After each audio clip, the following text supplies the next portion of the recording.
Salut les amis et bienvenue dans la bibliothèque de l'étrange. On se retrouve aujourd'hui pour un nouveau bilan lecture. Un bilan lecture plutôt sympa, il y a des pépites, mais il y a aussi des titres que j'ai moins aimés. Il y a même un DNF, mais on verra tout ça dans les minutes à suivre.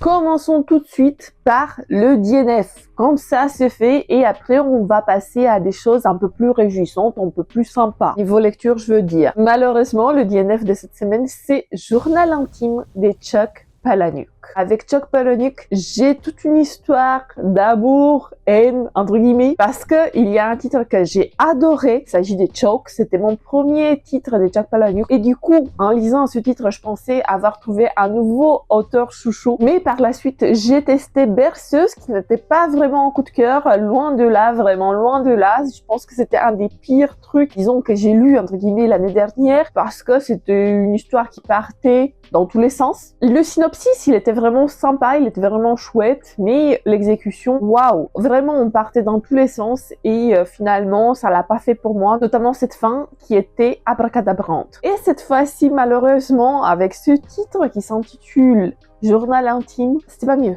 C'était encore pire qu'avec les deux titres précédents. Du coup, je sais pas trop quoi penser. J'ai Fight Club dans ma palle. C'est le dernier titre de cet auteur que j'ai dans ma palle. On verra bien si je continue la découverte de cet auteur ou pas. On verra bien. Mais revenons à Journal intime de Chuck Palahniuk. Pourquoi je l'ai DNF? Pourquoi je l'ai pas fini? Eh bien, parce que j'aimais pas du tout le style d'écriture. C'était pas du tout mon style. On avait l'impression que tout était extérieur. On avait l'impression que c'était une narration extérieure, que c'était un sort de conte. Personnellement, j'arrivais pas à m'attacher au personnage. J'avais juste une vision externe. D'habitude, ça me dérange pas. Mais dans ce récit qui s'intitule Journal intime, où normalement on est sur un côté un peu plus personnel, avoir ce point de vue un peu externe, ça m'a dérangé. Vraiment, ça m'a dérangé. Surtout, j'arrivais pas vraiment à comprendre où l'histoire va nous mener, où le fil narratif va nous mener. Parce que normalement, dans le synopsis, c'était écrit que le personnage principal, je me rappelle pas du tout son nom, c'était une dame. Elle est mariée avec un architecte très connu qui a essayé de mettre fin à ses jours. Du coup, cette dame, elle doit subvenir aux besoins de sa famille, elle doit entretenir sa famille, sa fille, son mari qui est en état végétatif. Et du coup, pour faire cela, elle va travailler. Elle va travailler, il me semble, comme dame de ménage ou comme femme de chambre dans des hôtels. Et au fur et à mesure, on voit normalement l'avancement de cette histoire. On va voir une descente dans la folie. Mais jusqu'à là, tout ce que j'ai lu, les 50 premières pages, ne l'ont pas fait pour moi. Du coup, je voulais pas m'avancer plus. Je voulais pas rentrer dans une histoire qui faisait à peu près 300 pages. À mon souvenir, je me rappelle même pas. Parce que je l'ai lu il y a un petit moment et depuis le roman, il est allé dans une boîte à livres. Mais dans ces premières 50 pages, on voyait vite fait les prémices, on voyait vite fait cette femme à son lieu de travail et on voyait également la particularité des bâtisses que son mari a conçues. Parce qu'apparemment, chaque semaine, je sais pas si c'était l'agence immobilière, je me rappelle pas, mais en gros, il y avait une personne qui recevait des plantes parce que les appartements changeaient chaque semaine. En fait, il y avait des chambres qui disparaissaient, il y avait des chambres qui apparaissaient et du coup, c'était assez loufoque. J'aimais bien cette idée, ce principe, mais finalement, cette idée ne m'a pas happé assez pour que je reste dans le récit. Du coup, je préférais le quitter, je préférais aller vers des titres que j'aimais mieux. Et je préférais, voilà, parce que ma palle fait quasiment 200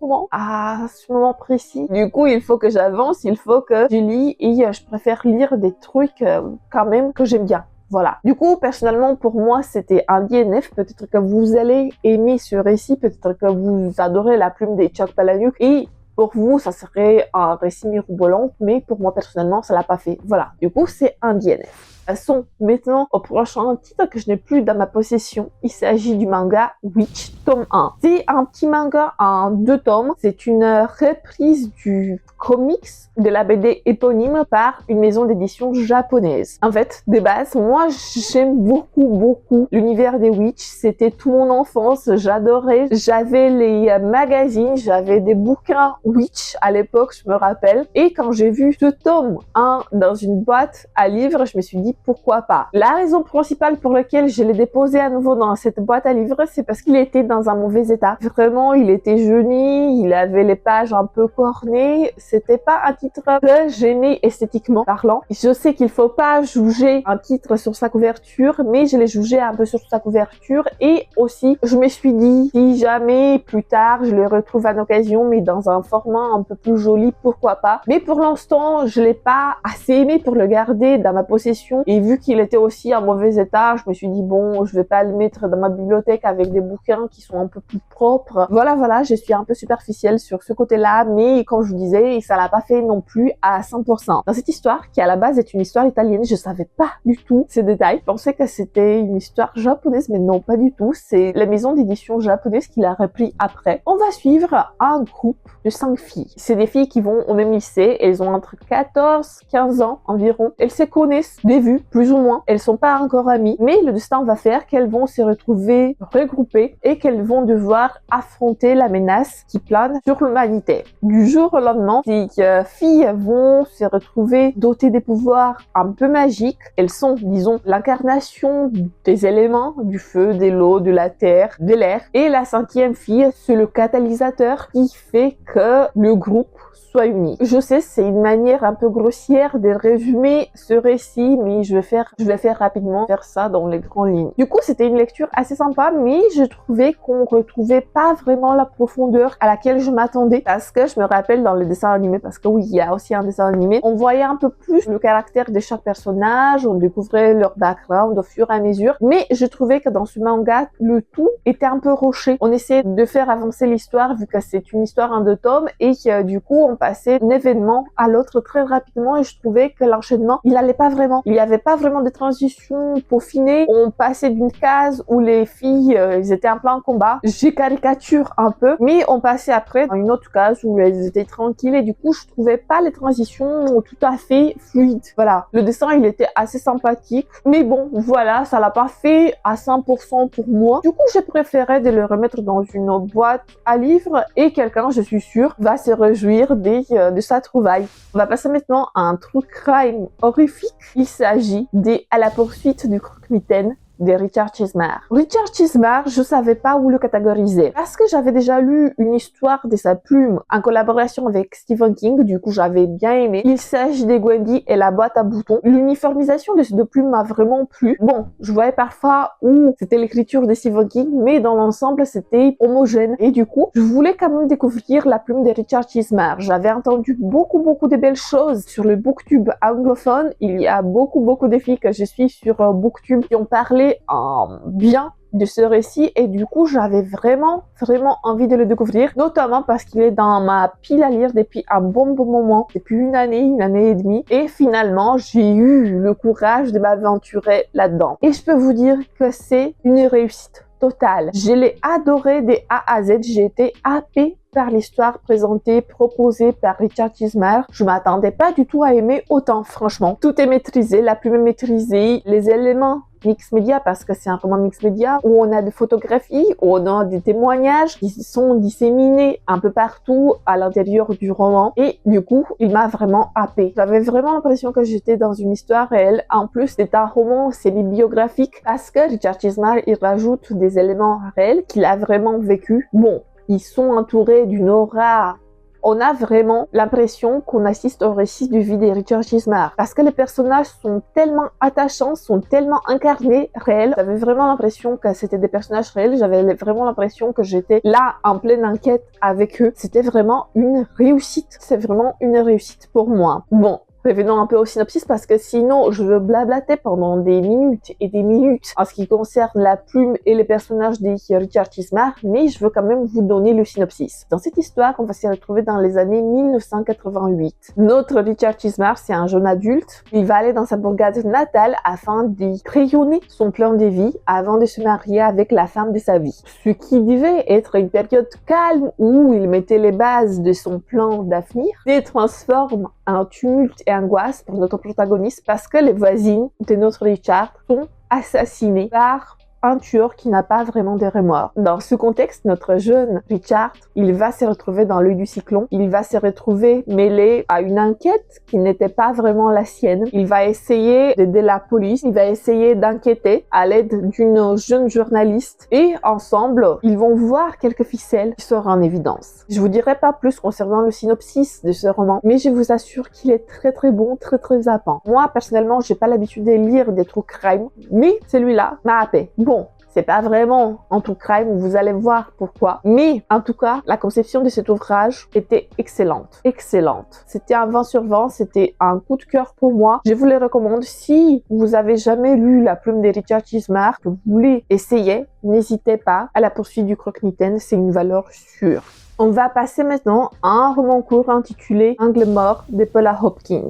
En fait, il s'agit d'un roman court suivi d'une nouvelle intitulée Marianne. Si le roman court m'a laissé un peu de marbre, notamment à cause de cette fin qui, à mon sens, n'avait pas vraiment du sens, la nouvelle, je l'ai vraiment bien appréciée. Mais je peux pas la rentrer dans les détails parce qu'elle fait à peine 6 pages et ça serait dommage de vous spoiler. On va s'attarder un peu plus sur le synopsis du roman court Angle mort et je vous dirai pourquoi ça l'a fait plus ou moins pour moi. Comparé aux autres ouvrages de Paula Hopkins, celui-là, il a l'air pas si développé. On rentre pas dans la psychologie des personnages, on n'arrive pas à avoir un background plus développé afin de s'attacher ou afin de les détester, dans notre cas précis, qui est vraiment dommage parce que je trouve qu'il manque de profondeur. Oui, notre autrice, elle a voulu s'essayer au roman court, mais je trouve qu'elle est meilleure dans les romans un peu plus développés que j'ai lus de sa plume jusqu'à présent, comme La Fille du train qui a été un coup de cœur pour moi. Le récit, il met en avant la disparition tragique d'un écrivain qui a connu son heure de gloire par le passé. Traumatisée par les événements qui se sont passés dans sa maison, Eddie, la femme de cet écrivain, elle s'en veut un peu, notamment parce qu'elle s'était embrouillée quelques jours auparavant avec son mari et qu'elle avait quitté la maison conjugale pour se réfugier dans la baraque de son meilleur ami. Mais en plus de cet événement tragique, Eddie, elle va subir encore un traumatisme parce que ce même ami qui l'abrite est accusée de la mort de son mari. Du coup, Eddie, elle va se retrouver dans une spirale infernale, elle va se retrouver dans une situation qui la dépasse et elle va essayer de démêler le vrai du faux, elle va essayer de voir ce qui s'est réellement passé. L'idée est intéressante, mais par contre, il y a des événements qui sortent comme d'un chapeau. Ce qui se passe ici, c'est pas vraiment crédible, les personnages sont un peu caricaturaux et, comme je vous disais, la fin, je l'ai pas compris. En fait, il y a quelque chose qui se passe et après, on a quelques pages, des années plus tard, je dis, mais j'avais pas compris ça. En lisant ce qui s'est passé avant, j'avais pas compris ça, personnellement. Je vois pas comment c'est possible. Il y a des événements qui sortent comme d'un chapeau. C'est pas logique. L'autrice, elle a voulu faire un effet waouh et c'est tout le contraire qui s'est produit. Voilà. En tout cas pour moi, je préférais la nouvelle Myriane. Bon, après, je suis pas mécontente d'avoir découvert ce roman court. Je l'avais trouvé dans une boîte à livres. Si vous êtes des fans de La Plume de Paula Hopkins, vous pouvez le lire, mais sinon, c'est dispensable. Voilà. On va passer maintenant à un petit chair de poule que j'ai trouvé pareil dans une boîte à livres. La fièvre de la pleine lune de R.L. Stine. C'est le tome 68. Oui, il y a beaucoup de tomes. Je suis loin d'avoir la collection complète. Je pense avoir dans ma possession une dizaine de titres, voire un peu plus, mais je la complète petit à petit. Chaque fois que je découvre un petit tome de Chair de Poule, de la collection Chair de Poule, je suis vraiment contente. Malheureusement, je ne l'ai pas découvert lors de mon enfance, mais je le découvre maintenant à l'âge adulte. Dans cette histoire, on va suivre comme d'habitude deux petits enfants, Bobby et Alexia. Il s'agit d'un frère et d'une sœur qui aiment bien se faire peur, qui aiment bien les histoires d'horreur. Et ça tombe bien parce que leur grand-père en a plein. Cependant, ces histoires dépassent parfois les bornes de supportabilité pour nos deux petits-enfants et cette fois-ci, l'histoire que leur grand-père leur raconte ne va pas faire exception. Ils sont traumatisés par cette histoire où, à la sortie de la pleine lune, les humains se transforment en bêtes sauvages. En rentrant à la maison, ils ont toujours peur, mais il paraît qu'il y a une once de vérité dans les paroles de leur grand-père parce que la terreur va devenir réelle un soir de pleine lune. Je vous dirai pas plus, mais en tout cas, c'est un récit que j'ai beaucoup aimé. La plume est fluide comme d'habitude. Si vous aimez l'horreur jeunesse, je pense que ça va faire l'affaire. C'est un récit qui se lit d'une traite, une heure et demie et c'est plié. Vraiment, l'écriture, elle est fluide. C'est écrit en grand caractère. Ça ne mange pas de pain. Je vous recommande notamment de le lire pendant le mois d'octobre parce que ça s'apprête bien, notamment pour Halloween. Voilà, La fièvre de la pleine lune, le tome 68 de la collection Chair de Poule de R.L. Stine. On va continuer avec un petit coup de cœur qui s'intitule L'homme au murmure d'Alex Nord. Comme vous le savez, ce petit Tom, il est tombé sur ma petite destinée, sur ma petite roulette. Et du coup, je me suis fait un plaisir de le découvrir. Et quelle joie! Quelle joie! J'ai voulu le lire depuis longtemps. Je pensais pas qu'il était traduit en français, mais quand je l'ai cherché en occasion en anglais, j'ai découvert le miracle. Oui, il avait été traduit en français depuis un bon moment. Il y a d'autres titres de sa plume qui sont traduits en français. Je vais me faire un plaisir de les découvrir au fur et à mesure. Mais maintenant, on va s'attarder sur L'homme au murmure. Comme je disais, j'ai entendu des belles choses sur le booktube anglophone. C'est là notamment que je découvre des pépites qui ne sont pas traduites en français. Celui-là, il fait exception. Mais je suis très contente de l'avoir découvert parce que la plume d'Alex Nord est fluide et la narration, elle est happante. Je suis tombée tout de suite sur l'envoûtement de cette histoire et je regrette pas du tout de l'avoir lu. Dans cette histoire, on va suivre Tom, un écrivain à succès, et son petit-fils, Jake, qui a 8 ans. Après la mort de sa femme, Tom n'est plus le même. Ses jours sont sombres, il n'arrive pas vraiment à dégager de la joie et ça, c'est réellement dommage parce que son fils, il en a besoin. Il a besoin de son père, il a besoin du soutien de son père parce qu'il traverse la même épreuve difficile. Sa mère est morte et du coup, il a besoin de la compagnie d'un adulte, il a besoin du soutien de son père. Afin de souvenir aux besoins de son enfant, afin de se mettre sur le bon chemin, Tom décide de déménager dans une nouvelle bourgade. Il espère que les choses vont s'améliorer pour lui et pour son fils Jake. Il espère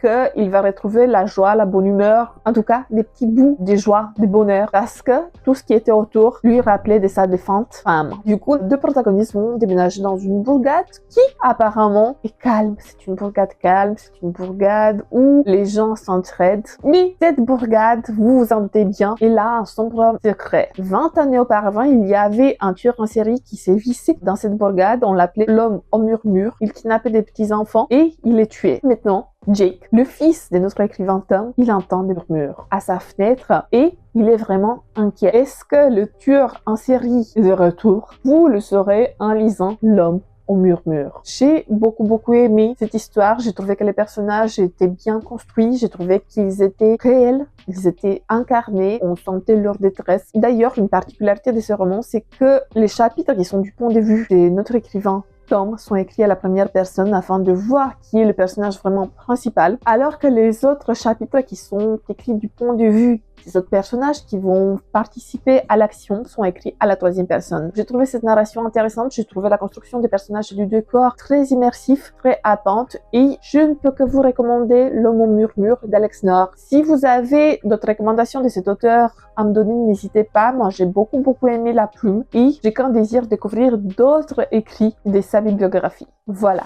On va passer maintenant à un récit qui m'a bouleversée. Un récit que j'ai beaucoup aimé et qui me fait dire que oui, maintenant, je fais partie des fans de Darcy Coates. Il s'agit de The Haunting of Fleet Harker. Malheureusement, vous connaissez la chanson. C'est un récit qui n'est disponible qu'en anglais. J'espère qu'un jour, il serait disponible en français parce que les écrits de Darcy Coates méritent vraiment le détour. C'est du cozy horror. C'est un récit où l'horreur arrive à petite dose, vraiment bien maîtrisée. Il n'y a pas vraiment des scènes choquantes. C'est une horreur un peu plus atmosphérique qui réside un peu plus dans les actions humaines. Et aussi de ce côté un peu paranormal dont il est question dans cette histoire. Dans ces récits, on va suivre Leigh.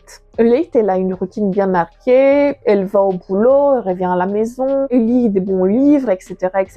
Vraiment, sa vie, elle est cyclique, elle remplit une routine. Elle n'a pas vraiment d'amis proches, elle est un peu éloignée de sa famille, notamment de sa sœur, avec laquelle elle est en froid, mais elle pense pas trop. Elle pense pas trop jusqu'au moment où des choses surnaturelles vont s'immiscer dans sa vie. Un beau jour, eh bien, sa baraque, qu'elle considérait comme un lieu sûr, commence à dérailler. Les lumières s'allument toutes seules, les portes se ferment, elle entend du bruit, des pas, et elle a peur. Elle a vraiment peur. Elle voit des sortes de spectres qui s'approchent d'elle, qui s'approchent de sa chambre, et elle a vraiment peur. Elle ne sait pas comment réagir. Elle fuit, mais elle revient. Elle veut se réapproprier sa maison. Elle veut se réapproprier cet endroit qu'elle considérait comme sa bulle protectrice, comme son endroit, comme son cocon protecteur. Et du coup, elle va tout faire pour éloigner, disons, ces esprits qui hantent sa maison. Bon, cette histoire, elle est plus complexe qu'elle y paraît. Je peux pas rentrer dans le détail, ça va vous spoiler et je veux pas du tout parce que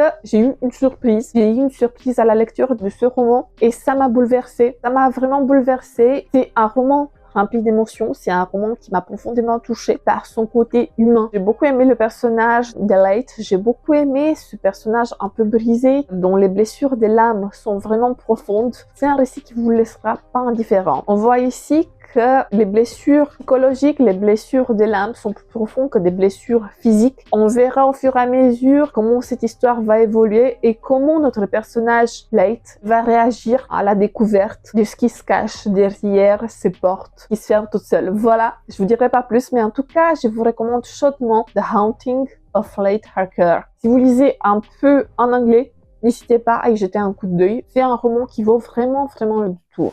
Le dernier roman dont je voulais vous parler, c'est Quand souffle le vent de John Saul. Mais ne partez pas après la présentation de ce roman parce que je dois vous parler également d'un film que j'ai regardé récemment. Un film qui était marrant, c'était un film vraiment sympa. Bon, mais revenons à notre histoire d'horreur signée John Saul. Comme vous savez déjà, John Saul, c'est un de mes auteurs chouchous. Je l'ai découvert lors de mon adolescence et je peux pas m'en passer de ses récits. Malheureusement pour moi et pour nous, ceux qui aimons sa plume, ces récits ne sont plus édités. On peut les trouver juste en occasion, parfois à des prix abordables, parfois à des prix waouh. Mais ça, c'est un autre débat. Et pour ceux qui savent lire un peu une autre langue étrangère, on peut les choper un peu par-ci, par-là, dans des différentes langues, mais les prix commencent à augmenter même en anglais. Voilà. Pour ceux qui lisent du John Saul, vous n'allez pas être dépaysés en lisant Quand souffle le vent, parce qu'on retrouve plus ou moins le même schéma narratif, on retrouve plus ou moins la même construction, mais pour moi, ça me pose pas de problème. Tout au contraire, j'aime bien